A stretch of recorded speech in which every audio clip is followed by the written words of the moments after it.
Buenos días, muchas gracias por esta oportunidad de presentar hoy los resultados de un proyecto que les tenemos especial cariño en nuestro grupo de investigación y que, bueno, bajo este sugerente título de Momentos Estelares, yo trataré de presentar lo que viene a ser realmente un ejemplo de lo que el doctor Álvaro Agustí esta mañana ha explicado, que es cómo podemos aplicar la medicina personalizada en pacientes con hipertensión resistente.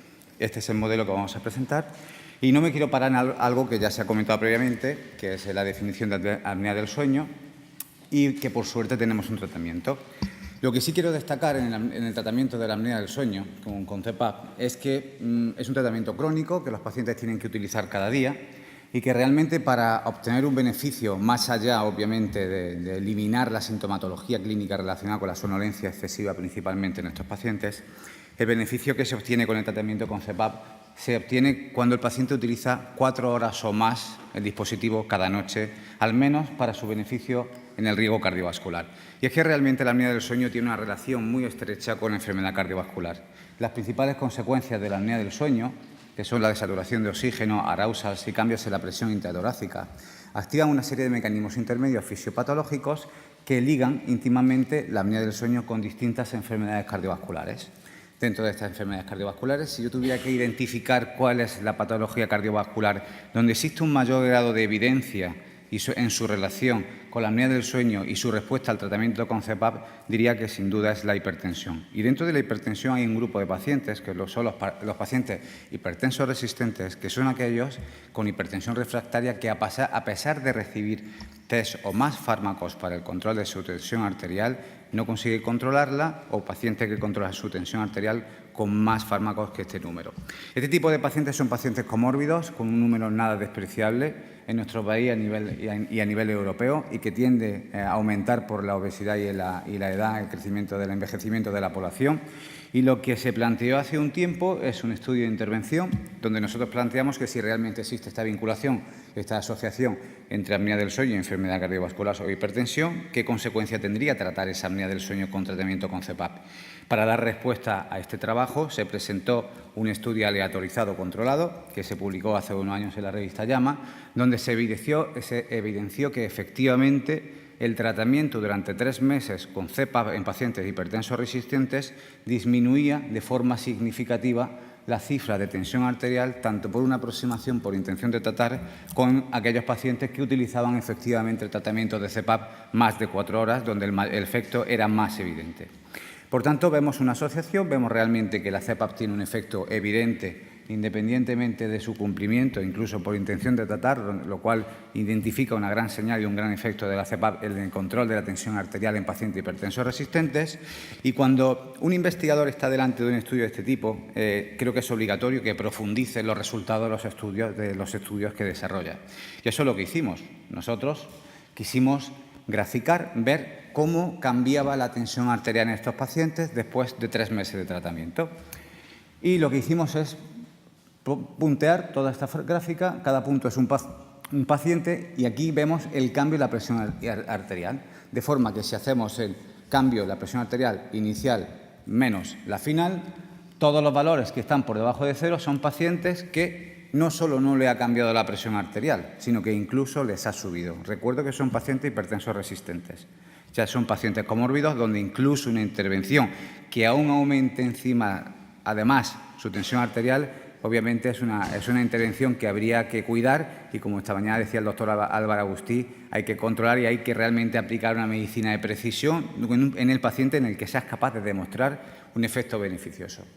Cuando seguíamos analizando esta imagen, bueno, yo podría pensar que los pacientes que no utilizan la CPAP, obviamente yo no encuentro una respuesta, pero la sorpresa continúa cuando analizamos los pacientes que utilizan la CPAP más de 4 horas, donde yo realmente esperaría que todos ellos respondieran adecuadamente al tratamiento y disminuyendo su tensión arterial. ¿Qué encontramos? Una gran dispersión. Vemos pacientes que realmente responden de una forma muy evidente, disminuyendo su tensión arterial, pero el problema es que encontramos un número de pacientes, son pacientes cumplidores y que utilizan la CPAP más de 4 horas cada día, pero que no responden adecuadamente. Y aquí tenemos un problema. Aquí tenemos un problema porque tenemos un 30% de pacientes hipertensos resistentes que estamos dando un tratamiento que es CPAP, que no consigue controlar su tensión arterial a pesar de una buena adherencia e incluso puede aumentar su tensión arterial. Por tanto, ahora toca un momento de reflexión.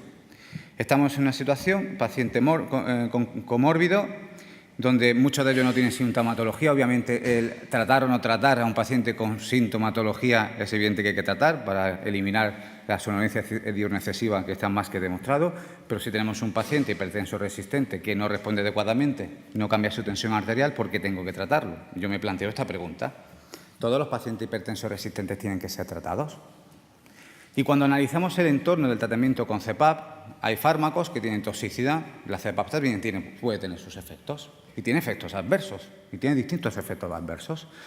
Y ustedes los conocen perfectamente: irritación, llagas, claustrofobia, incluso posibles infecciones por microaspiración, por la presión continua positiva, que incluso podría en algunos casos ser nociva, fugas, malestar, sequedad de boca. Es decir, estamos hablando de un tratamiento que tiene consecuencias y algunas tienen efectos adversos. Si yo tuviera que preguntarle al proveedor de la terapia respiratoria o incluso al médico si todos los pacientes con apnea del sueño tienen que ser tratados, muy probablemente su mensaje sería muy positivo. Por supuesto, hay que tratarlos a todos, sin ninguna duda, además con felicidad. Yo diría que esto es un momento estelar del marketing, porque está utilizando la CPAP despierto, pero no pasa nada. Y a mí me recordaba un poco a esta imagen, ¿no? Dice, predictor. Dice, cuando quieres estar seguro, ¿qué más necesitas?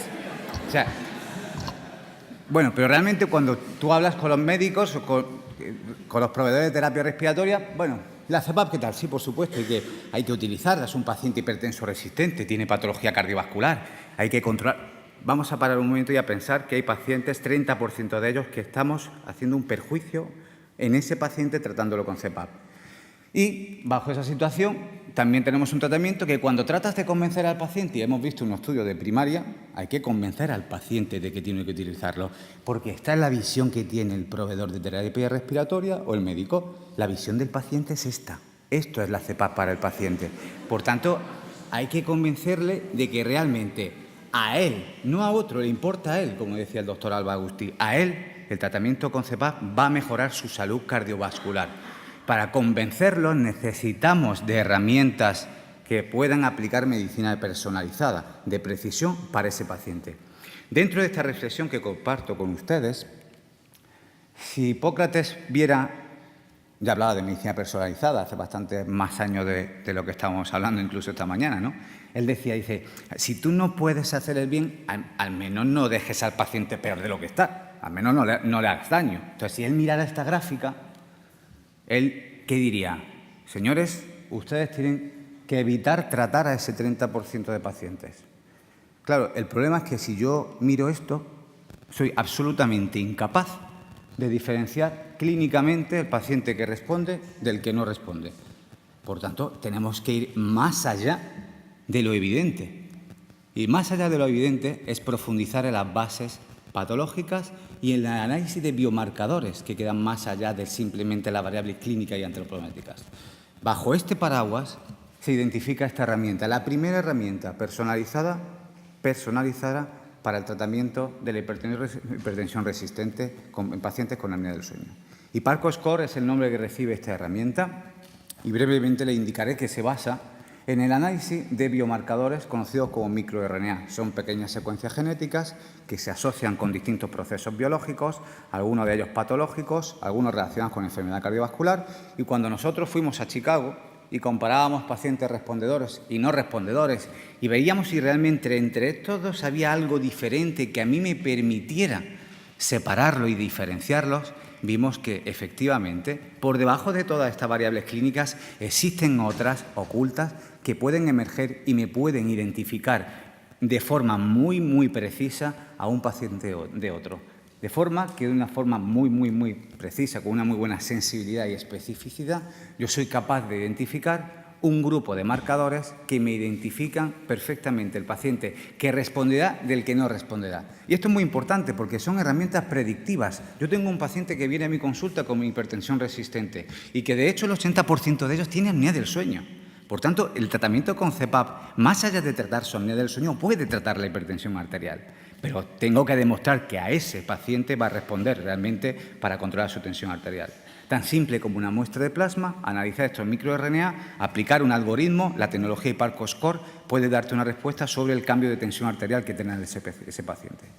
Por tanto, y para finalizar, simplemente decir que el tratamiento con CPAP disminuye la presión arterial en pacientes con hipertensión resistente, que no todos los pacientes, como pasa en la mayor parte de tratamientos, no todos los pacientes hipertensos resistentes responden adecuadamente al tratamiento con CPAP para el control de la presión arterial, que los marcadores epigenéticos, como son los microRNA, son una herramienta útil para la predicción de la respuesta de la presión sanguínea a la CPAP y que HiPARC-Score es una tecnología de medicina personalizada que ayuda al médico para la identificación del paciente con hipertensión resistente que se beneficiaría, ahí su carácter predictivo, para el tratamiento de CPAP para el control de su presión arterial.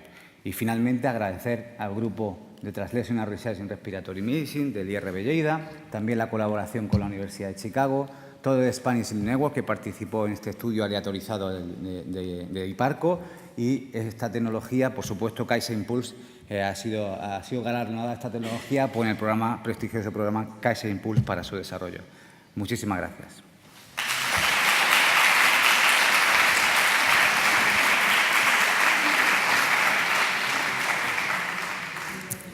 Por la excelente presentación. ¿Preguntas en la sala?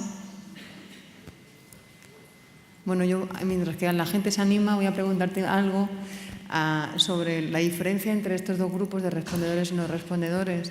Las vías de señalización que analizasteis, las que estaban más diferenciadas, ¿cuáles eran?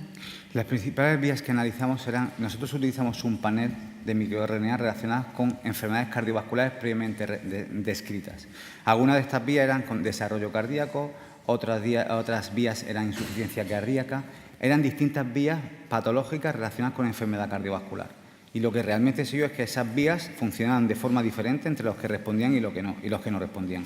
Además, un punto muy interesante es que cuando comparábamos cómo cambiaban estos marcadores después de 3 meses de tratamiento, realmente los que respondían cambiaban la foto de los marcadores, la cantidad de expresión de esos marcadores cambiaba de forma radical, de una forma muy evidente respecto a los no respondedores. Pero eran todas vías marcadoras de enfermedad cardiovascular. Muy bien. ¿Alguna otra pregunta?